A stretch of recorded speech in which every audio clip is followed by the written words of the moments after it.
destaques do mercado agrícola. Bom dia, Silmar César Miller. Muito bom dia, Otávio Sesc Júnior. Bom dia aos nossos amigos do Terra Viva.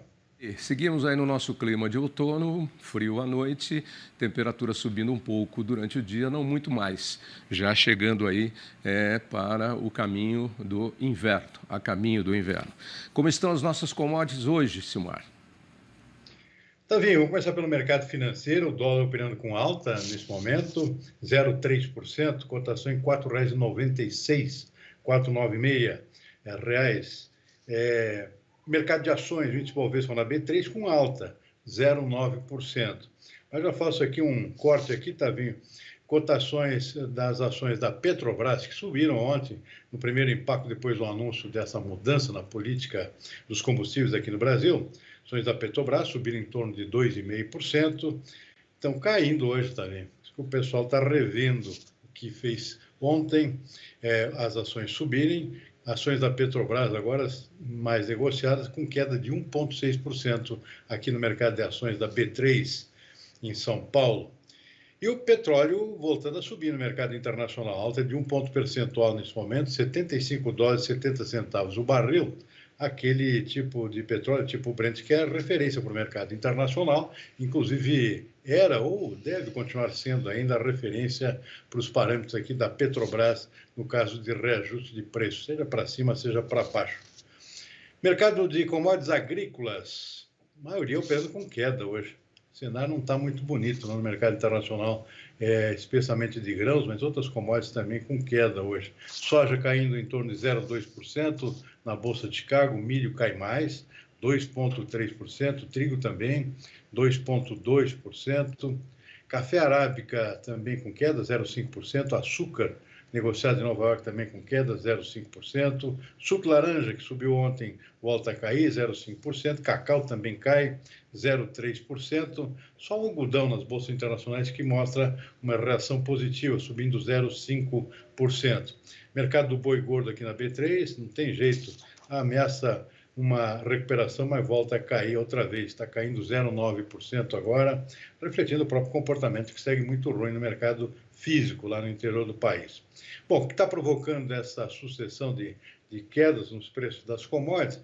Preocupação em dois lados aqui. Primeiro, arrefecimento da recuperação da economia chinesa. Saiu um dado ontem sobre a produção industrial da China, que veio com um índice em torno de 5% de crescimento no último mês, muito abaixo, metade do que era previsto pelos analistas. Isso decepcionou muito, mostrando que a economia chinesa não conseguiu retomar um crescimento sustentável ainda, depois daquela paradeira nos tempos da Covid aqui, até o ano passado.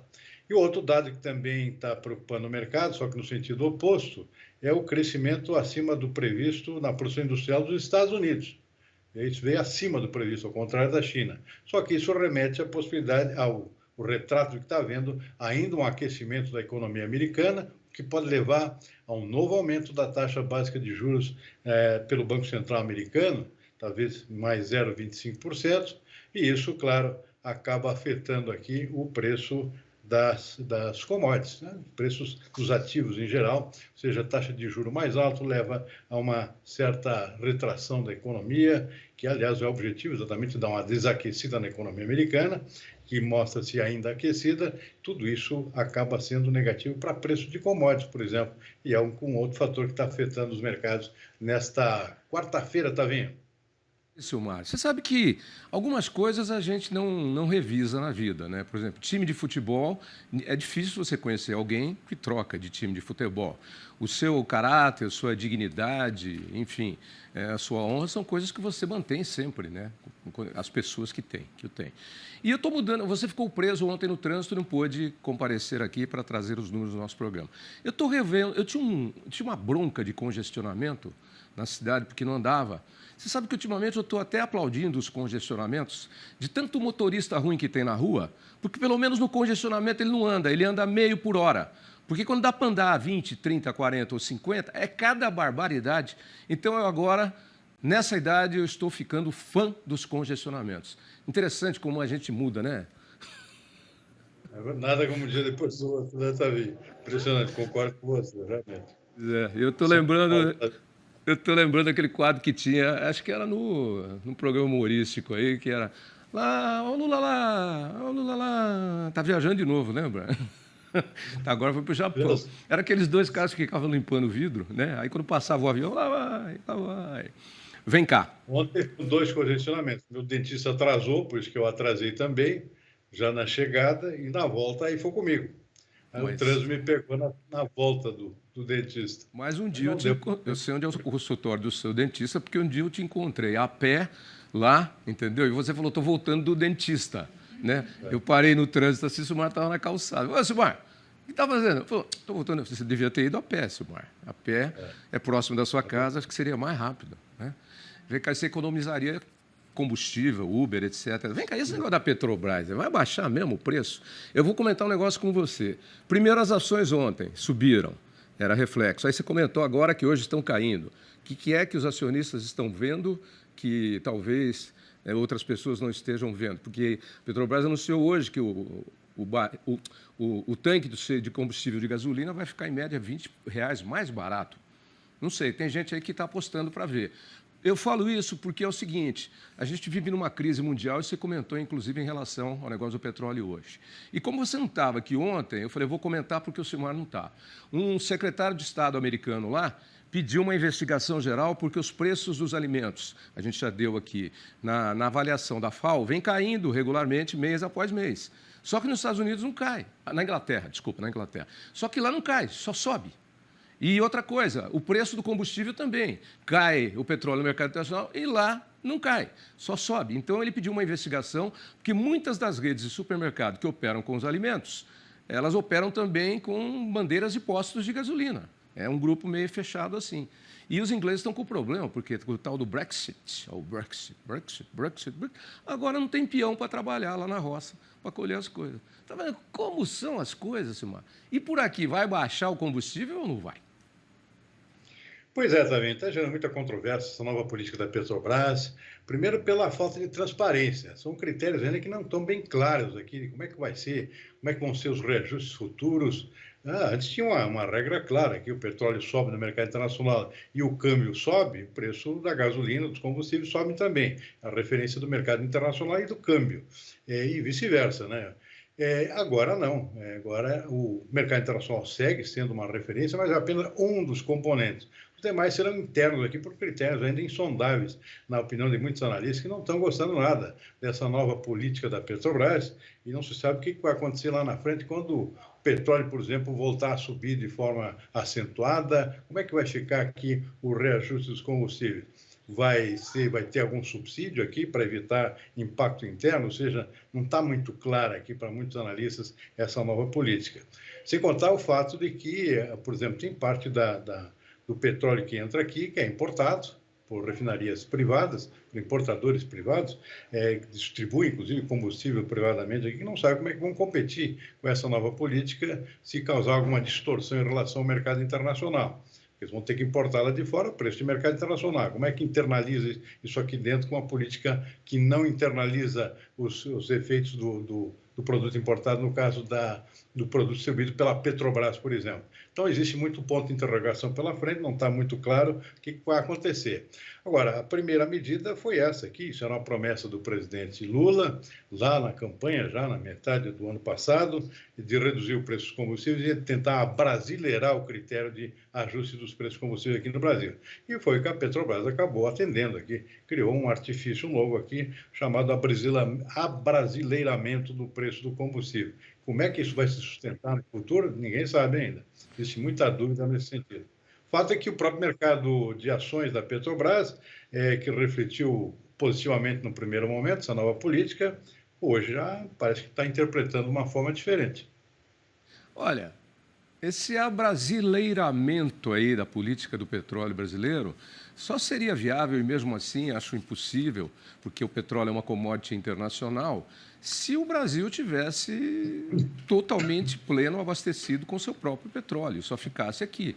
Aí sim, não vamos entrar no mercado internacional, não vamos competir com isso, e aí, eu não sei, eu sou católico, apostólico romano, vou à missa aos domingos, a gente vê milagres aí, mas tem que primeiro pedir, rezar para o santo, né, depois esperar que o santo faça o milagre. Vamos ver aí se sai o milagre aí, né? Vamos ver.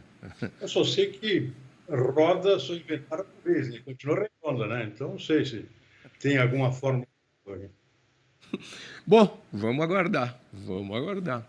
Vem cá, e as exportações de arroz aí? Esse arroz que está sendo exportado vai fazer falta para a gente aqui. Agora, a exportação é porque o preço está bom no mercado internacional. Tá vendo? O Brasil se tornou um exportador líquido de arroz já faz algum tempo. Chegou a exportar mais de 2 milhões e 100 mil toneladas, uns 2 anos atrás. E isso é uma notícia muito boa, porque o Brasil não exportava arroz até, sei lá, 5, 7 anos atrás. Então, isso é uma novidade. E isso criou uma dinâmica nova, uma maior liquidez no mercado interno em benefício dos produtores. Porque antes, não, o Brasil, como era o principal consumidor do seu próprio arroz, tinha que segurar esse arroz o ano inteiro aqui para atender o consumo dos 12 meses do ano. Isso acabava achatando os preços para o produtor que não tinha saída, né? Assim como tem o produtor de soja, do milho, por exemplo, que tem a saída da exportação. Isso dá mais fluxo, mais fluidez, mais liquidez ao mercado. Então, o Brasil começou a pesquisar um pouco mais mercado internacional, se descobriu que o arroz brasileiro, especialmente lá do Rio Grande do Sul, ele tem altíssima qualidade, tem muita recepção no mercado internacional, começou a abrir brechas de mercado, se transformou também num exportador líquido.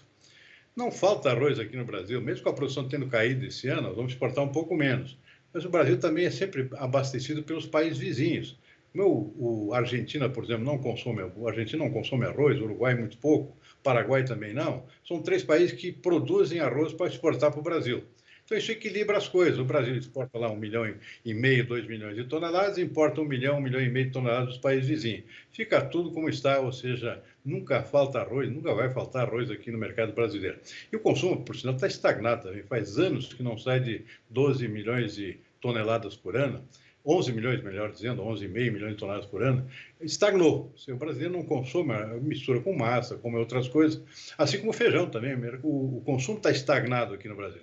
Então não tem problema nenhum, pode exportar à vontade, que nunca vai faltar arroz por aqui. E isso é muito bom para o produtor, pelo menos ele manter a produção e não parar de plantar, como muita gente já está começando a pensar em fazer, porque o preço da soja é muito melhor do que o preço do arroz e muitos produtores já estão optando em diminuir a produção de arroz, porque não dá lucro. É verdade? Não é, Silmar? Inclusive lá no Rio Grande do Sul. Travou? Não? Eu não ouvi o que você falou. Não, inclusive no Rio Grande do Sul. Muitos produtores estão saindo do arroz e indo para a soja. Não é isso? Foi o que eu falei. Exatamente. Ô, Silmar, tem uma manchete aqui no UOL. Aliás, o Caju, se você puder piscar aí para a gente. O mundo terá calor recorde até 2027 e menos chuva na Amazônia, diz ONU.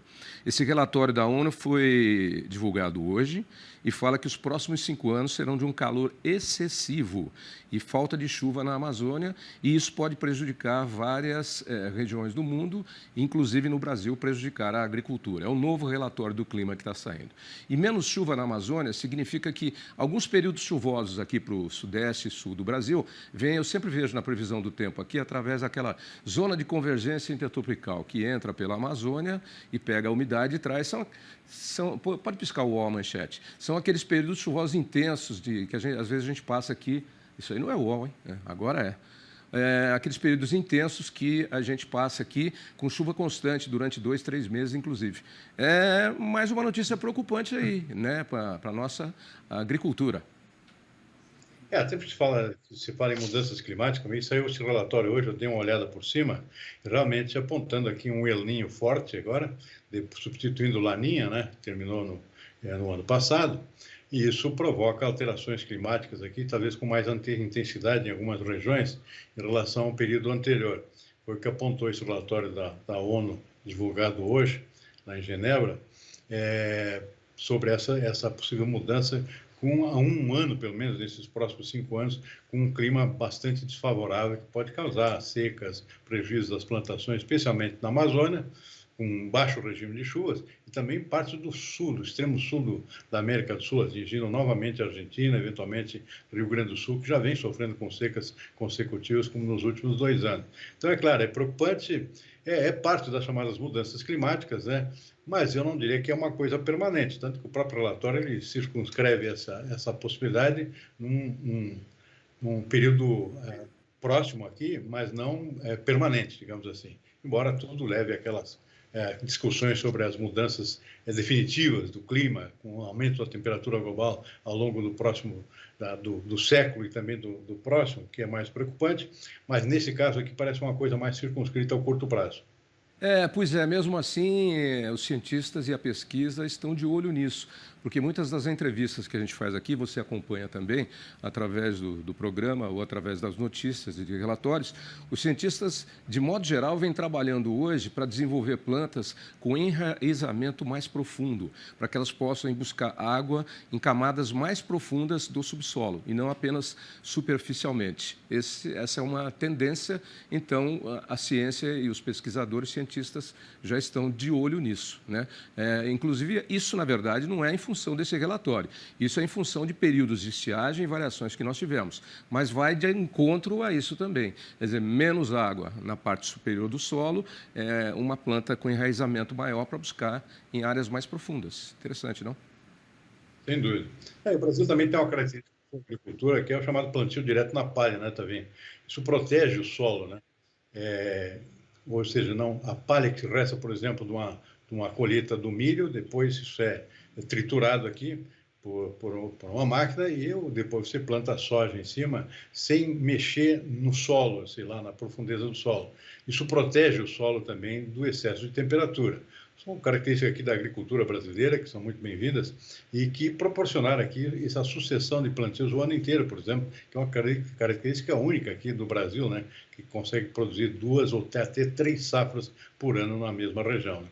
E sistema do plantio direto é interessantíssimo, porque essa palha remoída e moída, ela mantém, como você disse, a umidade do solo, ela mantém a umidade do solo, você disse, e além disso, ela funciona, conforme ela vai secando e vai se decompondo, ela funciona também já como um adubo natural, promovendo, inclusive, uma economia de insumos na hora da produção e deixando a terra mais rica.